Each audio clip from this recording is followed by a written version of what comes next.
بسم اللہ الرحمن الرحیم۔ سیرت سیدنا عثمان بن عفان رضی اللہ تعالی عنہ۔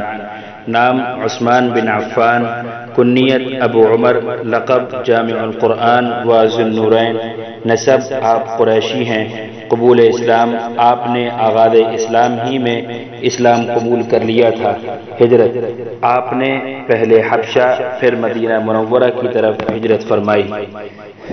فضائل و مناقب، اہل حق کا یہ متفقہ نظریہ ہے کہ حضرات انبیاء کرام علیہ السلام کے بعد سب سے بلند مقام حضرت ابوبکر صدیق رضی اللہ تعالی عنہ کا ہے، ان کے بعد حضرت عمر فاروق رضی اللہ تعالی عنہ کا ہے، اور ان کے بعد حضرت عثمان غنی رضی اللہ تعالی عنہ کا ہے۔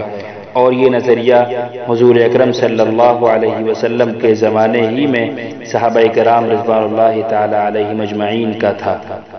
چنانچہ حضرت عبداللہ بن عمر رضی اللہ عنہما فرماتے ہیں کہ ہم حضور اکرم صلی اللہ علیہ وسلم کے زمانے میں لوگوں کو ایک دوسرے پر ترجیح دیتے تھے۔ سب سے بہتر حضرت ابوبکر صدیق رضی اللہ عنہ کو سمجھتے تھے، ان کے بعد حضرت عمر رضی اللہ عنہ کو، اور ان کے بعد حضرت عثمان غنی رضی اللہ تعالی عنہ کو۔ فرشتے بھی جن سے حیا کریں۔ حضرت عائشہ رضی اللہ عنہا فرماتی ہیں کہ رسول اللہ صلی اللہ علیہ وسلم میرے گھر میں آرام فرما تھے اور آپ کی دونوں پنڈلیاں مبارک کچھ نظر آ رہی تھیں۔ حضرت ابوبکر صدیق رضی اللہ تعالی عنہ نے اجازت طلب کی تو آپ نے اجازت دے دی، اور اسی طرح آرام فرما رہے اور گفتگو فرماتے رہے۔ پھر حضرت عمر رضی اللہ تعالی عنہ نے آ کر اجازت طلب کی تو آپ صلی اللہ علیہ وسلم نے ان کو بھی اجازت دے دی، اور اسی طرح آرام فرما رہے اور گفتگو فرماتے رہے۔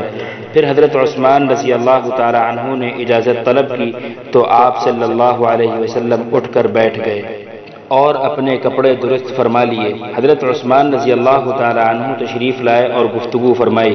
جب وہ چلے گئے تو حضرت عائشہ رضی اللہ تعالی عنہ نے عرض کیا، یا رسول اللہ، جب حضرت ابوبکر صدیق رضی اللہ تعالی عنہ آئے تو آپ اپنی حالت پر رہے، اور حضرت عمر رضی اللہ عنہ آئے تب بھی آپ اپنی حالت پر رہے، لیکن جب حضرت عثمان غنی تشریف لائے تو آپ اٹھ کر بیٹھ گئے اور اپنے کپڑے درست فرما لیے۔ آپ صلی اللہ علیہ وسلم نے ارشاد فرمایا، میں اس شخص سے حیا کیوں نہ کروں جس سے فرشتے بھی حیا کرتے ہوں۔ صحیح مسلم حدیث نمبر 6300۔ مدت خلافت، 12 برس تک تخت خلافت کو سرفراز فرماتے رہے۔ کل عمر 82 برس۔ یوم شہادت 18 ذی الحجہ 35 ہجری جمعہ کا دن۔ نماز جنازہ حضرت زبیر بن عوام رضی اللہ تعالی عنہ نے پڑھائی۔ قبر مبارک مدینہ منورہ کے قبرستان جنت البقیع میں مدفون ہیں۔ انا للہ و انا الیہ راجعون۔